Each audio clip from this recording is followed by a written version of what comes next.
joining. I really appreciate you taking the time to come through and listen to our workshop. And I do hope you get to learn something and be able to take stuff that you can practice after the workshop.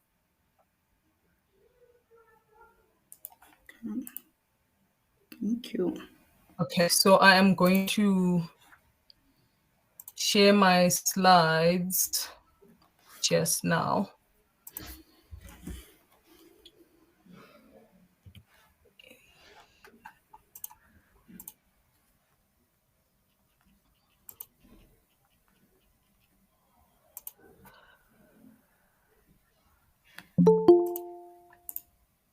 Okay, I'm having a bit of a technical issue. Can you guys see my screen? No, we can't see your screen.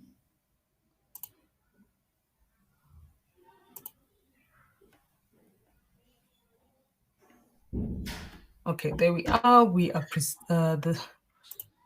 Can you see my screen now? Yes, we can see your screen. Okay, cool. All right, so today we're talking about earning on social media. I will start with, let's say you have a job and you want to either increase your salary or something along those lines. You don't yet want to be a freelancer like myself, or you want to start business, or you don't have the resources. So the first thing you could do is get a new job. Now, the easiest part about switching to a new job is you have between 5 to 15% chance of increasing your salary. Unlike if you stayed at your job, you would only be getting 2 to 3% of potential earnings. And to be able to use social media to get a new job, you have to build up your professional network. So that's people who you're communicating with on platforms like LinkedIn to get a grasp of how you can do your work to be able to get more money and to be more attractive to other companies. You can also hone your skills. And what I like about LinkedIn is they have LinkedIn courses where you can actually learn the things that you would need to be a better candidate for jobs. The other one is to make informed career choices. This could be potentially stalking people. I know the word sounds funny, but you could be stalking people on LinkedIn and those type of platforms to see how are people in the roles that I want to go to work. What are the things they're doing, so that I can make a list of those of those certificates, courses that they've done, and then do them myself to be able to position myself well so that I can be hired by other companies. Then another one can be to showcase your talent and skills. This is now creating posts on your LinkedIn profile that will get you to be seen by recruiters and potential companies that you would want to work with. The last one would be staying up to date on current technologies and trends. This will just help you, obviously. There's certain softwares that you need to be learning to make the job better. But this has to be the easiest way for you to start making more money, like almost immediately, depending on how up to date your LinkedIn profile is. And if you're not yet daring enough to jump on the freelance world or have a side hustle, maybe right now you don't have the time, you don't have the capacity, this would be definitely a great way to get started. I will share my slides when I'm done so that you can have them and have access to this information. So what are some of the other ways you can make money on social media? You can create and sell digital products. This can be, like for someone like Tarie, she already has an online platform where she's talking about finance. So she could create budget templates, right? And start selling those things. She could do ebooks. I know she's got physical books, but she could also do ebooks which can be selling, because books have a lower cost than physical books. So that could be something she could try and do. You could also create online courses. So even someone like Moyo can, after this workshop, she can come up with a course on teaching people, particularly in Africa, how to run an Airbnb, how to maybe choose locations, how to build up that kind of platform and that kind of network where you can get the funds to buy properties and do Airbnb.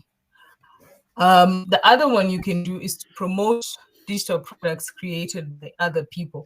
This is commonly known as affiliate marketing. So lots of influencers do this, where at the end of the video, they'll say, oh, I've got a purchase code, or I've got a link in the bottom where if someone else buys from people they're promoting, they get a percentage of that because they're promoting those products.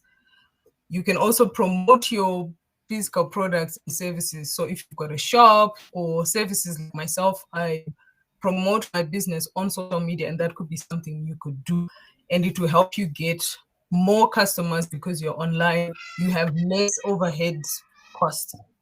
You can work as a social media manager, which is actually handling social media for other people. And this would be really great because you don't have to, depending on the clients you have, you don't really have to do a lot. You don't have to have many clients. And this is something you can also do on the side. So you could do it full time like myself, or you could do it in the evenings, on the weekends for your clients. You could also monetize your video content. The nice thing about all these platforms is that they are giving us opportunities to earn money. Mainly, YouTube was the big one for videos that you're selling. So this is any information that you have. We're all experts in something. So obviously, at the end of this workshop, maybe make a list of what do I know that I feel people would want to learn, and you can create those videos and sell them. If you're good at photography, you could sell your photos. There are lots of people always looking for photos, and there are different platforms to sell photos on.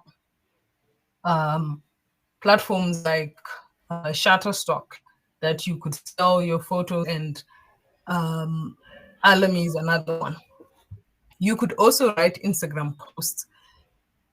Again, working with influencers, working with people who don't have the time but need to be online. And then you can come up, produce high quality content for those people and help them out in their businesses. And again, it's something that can be practiced. You can watch a few videos and you'll be able to actually learn and see and make money from this way of running your potential business. Okay, so what are some of the benefits of actually trying to earn money from social media?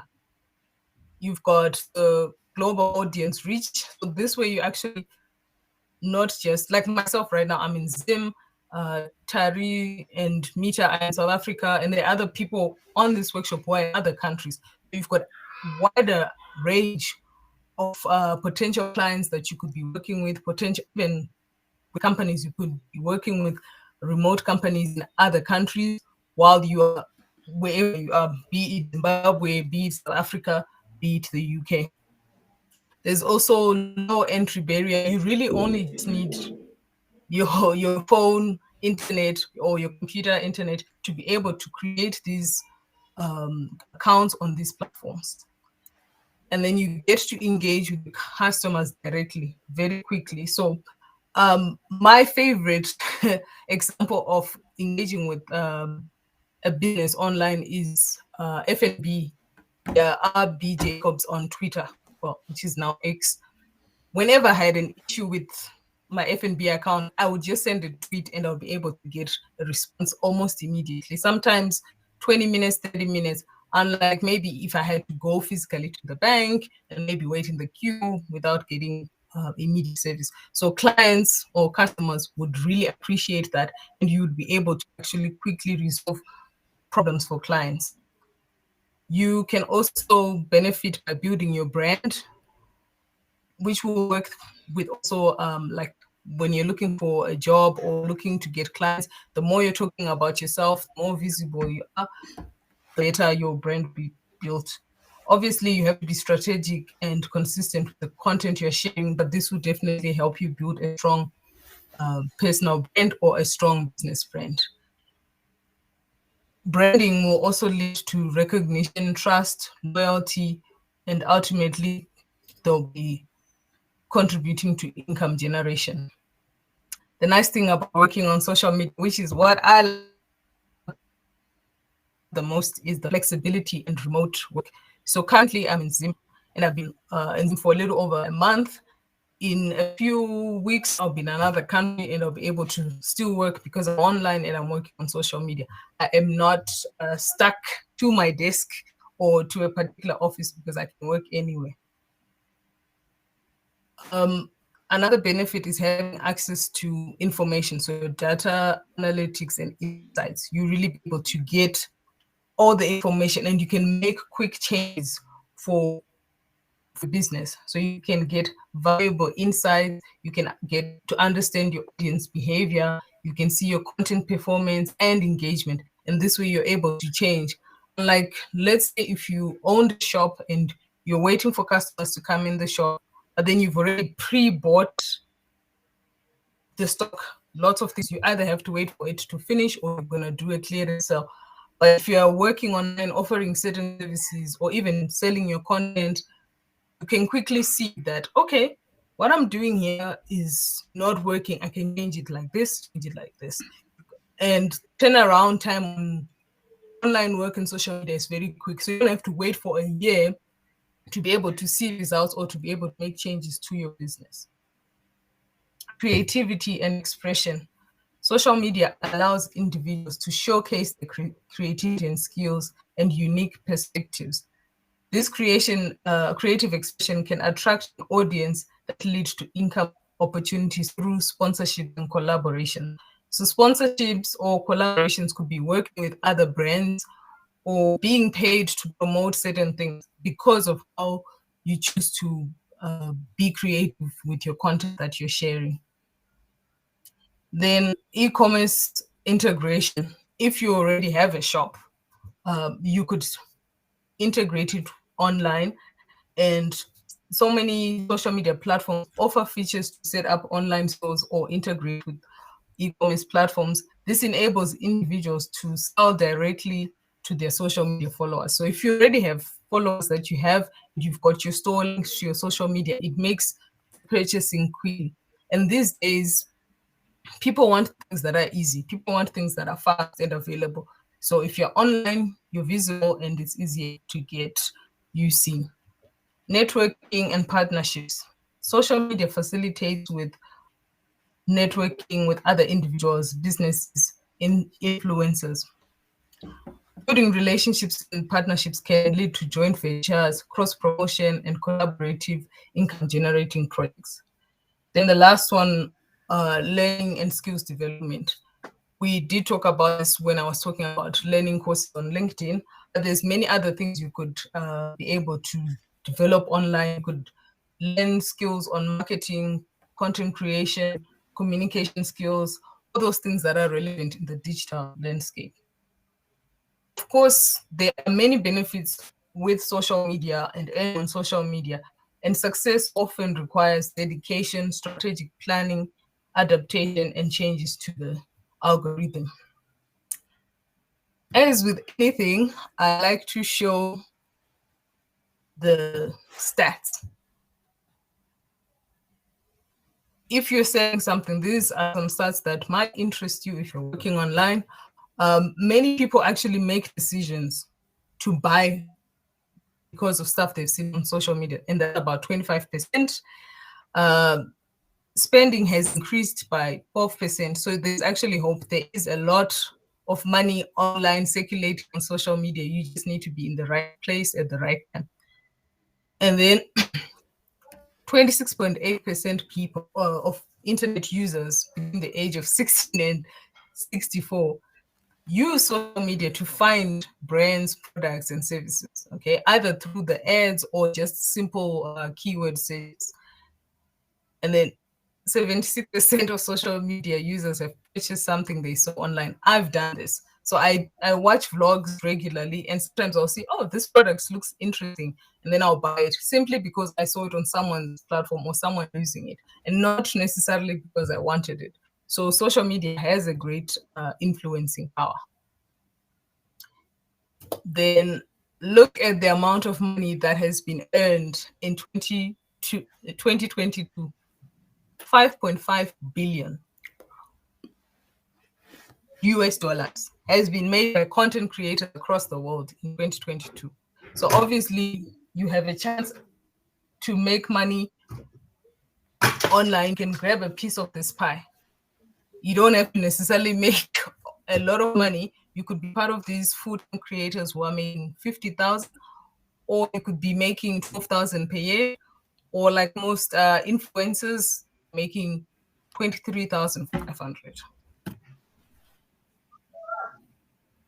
And then some of the platforms that you could be earning money from, these are the top ones: Instagram, YouTube, TikTok, Twitter, Facebook, Pinterest. Of course, if you've got your website, then you can be promoting your website onto these platforms. You still be able to get money. You could be getting money as a content creator, or you could be getting money through promoting your business and getting sales from that. And these are the best ones. And you can make money even if you're living in Africa or anywhere else. You can make money on these different platforms. Pinterest has a creators platform where you can create videos that you sell to Pinterest, and then they'll give you money for that instead of maybe posting ads, or allowing other brands to post ads on your platforms. Last week, somebody asked me if there were challenges last month when we did last workshop, and these are the potential challenges that you would face if you're working online. So obviously the algorithm is the worst because they're always changing things. You know, one day your post goes viral, the next it doesn't. Then and those things can impact your income, but it doesn't mean you should stop. You should just always be trying. Obviously, the trolls online and the negative feedback. The most important is to be consistent and invest your time in your social media, whatever it is you're doing, whether it's for your shop or for your services that you're offering. This is the one I don't like: monetization and eligibility. I've been on YouTube for a long time, but I'm not yet eligible to make money. But that's also because I'm not consistent. Some of the things, if you're consistent, you qualify. Like with YouTube, you have to have 1,000 subscribers and 4,000 views to be able to make money. But thereafter, obviously, if your account is viral, you're definitely gonna be making more money as you go. So obviously being consistent does influence you being able to actually be monetized. Then there's competition. Like we saw, 5.5 billion went to lots of content creators. But that means you're going to be competing now for that piece of the pie with other content creators.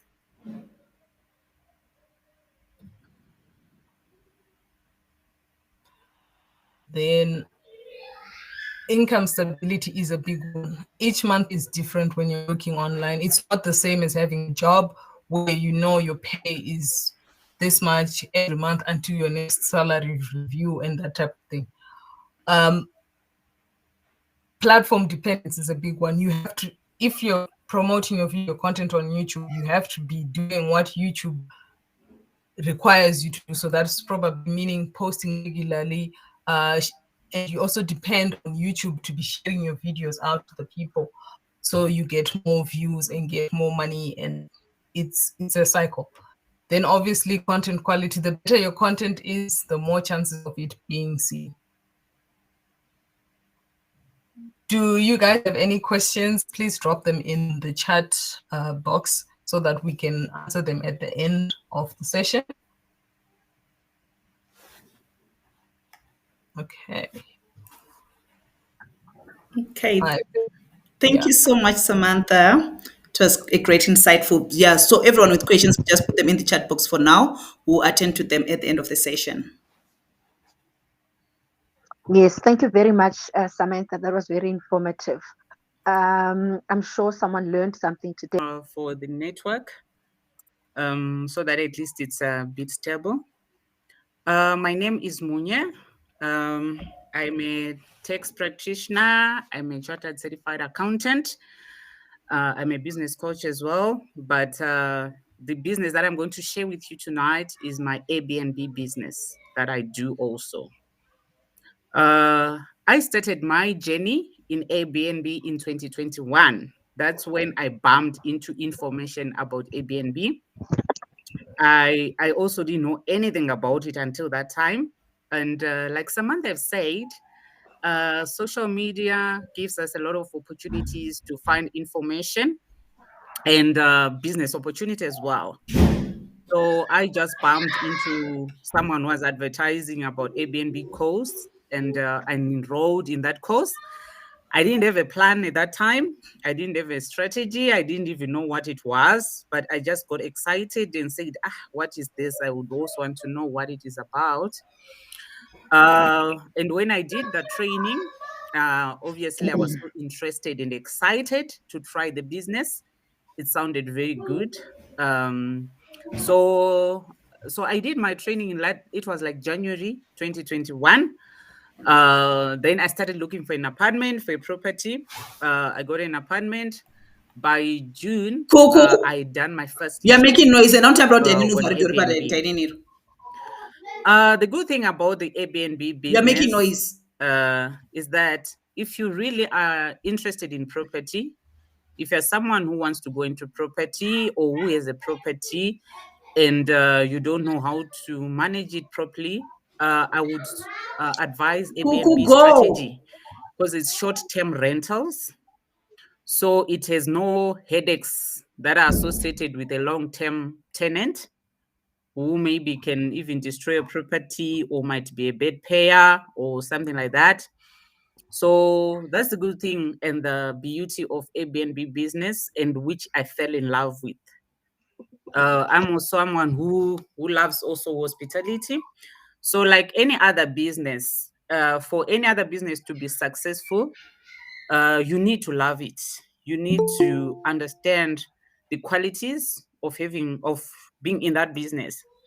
So I love hospitality, and I'm an interior designer as well as a hobby. I just learned interior design because of the love for clean spaces and all that. So that's why I also thought Airbnb was going to be a very nice fit for me.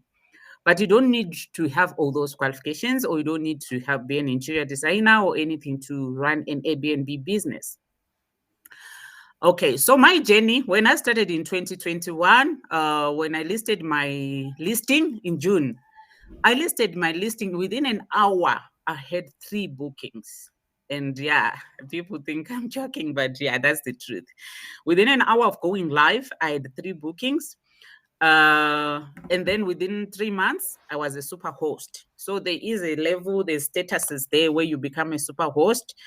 And it has a certain criteria, but it means that you are doing very well and people love you and you have good reviews. So I've been a super host since that time, 2021 up to date. The good thing about Airbnb, like I said, the headaches of long-term rentals, you avoid that. And it markets for you. Airbnb markets for you. Mine, what I was to do was just to list my apartment. But people are always there searching for properties, for accommodation. And yeah, Airbnb does the job for you. So you get people coming and booking. Yours is just to manage the booking, make sure everything is set. Your guest is going to get a nice place and a clean space, and they will love the experience. So I really love doing Airbnb business because of that marketing part as well. And also that Airbnb collects the money for you. So it's not like you're going to chase payments, you're going to chase money from the guests. The platform collects the money for you. So you are set. Once someone books, you know that that booking is going to be paid to you, and you just pay your host fee. That is 3% plus VAT. That is what Airbnb charges. So with Airbnb business, anyone can do it, like I said. It's just like any other business. Anyone can start an Airbnb business without being an interior designer like me, or doing your own clean your own interiors and stuff. I do my own interiors. Sometimes I even renovate the apartments. I break things and all that because anyway, I have the knowledge.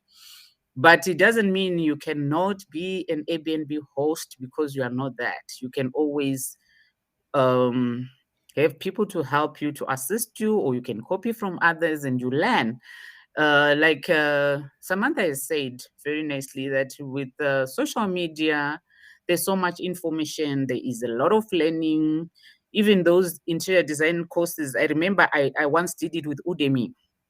It was very cheap, just for interest sake, because I love that. I just did my Udemy course, and I really had an idea of how design works and all that before I did my diploma in interior design.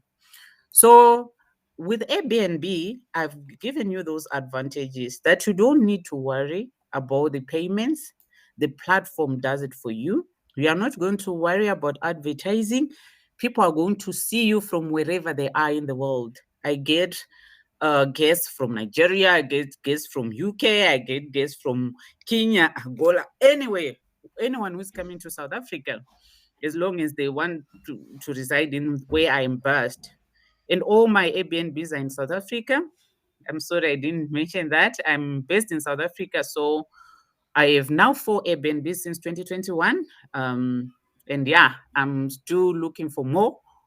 And there is a lot of opportunity to grow in that business, because you're not going to use one strategy. It's not about you need to have a property to be able to do Airbnb. You can do what we call rent to Airbnb. You can actually talk to a landlord who understands Airbnb. You can say, you know what, I'm renting, but my renting is based on Airbnb. I'm going to rent so that I can do Airbnb. So it's not like you need to own a property. You can use that strategy. There's so many strategies that you can go into Airbnb as long as you love the business. If you feel you can do it, you can still go into Airbnb. Kamuhelo, I don't know if I can answer questions as I go, because I can see there's a question there. Okay, that'll be fine. Answer as I go. Yes, it's fine. Okay.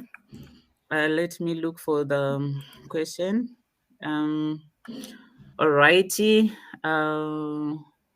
Okay, where do you reside? Okay, I answered that, Candy. I'm in South Africa and I'm based in Midrand, and all my apartments are in Midrand. And Hamohelo said, where did you get training for Airbnb?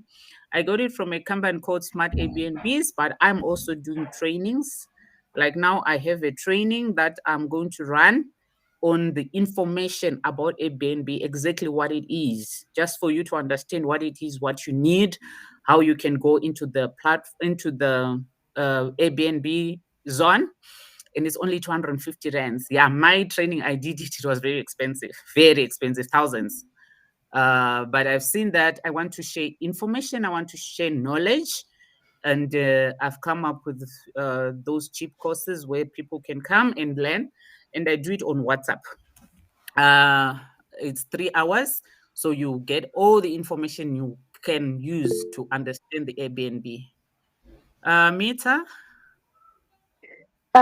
No, sorry, you actually answered my question because I just wanted to ask, must I have property that I own to join Airbnb? So you already answered that. Thank you.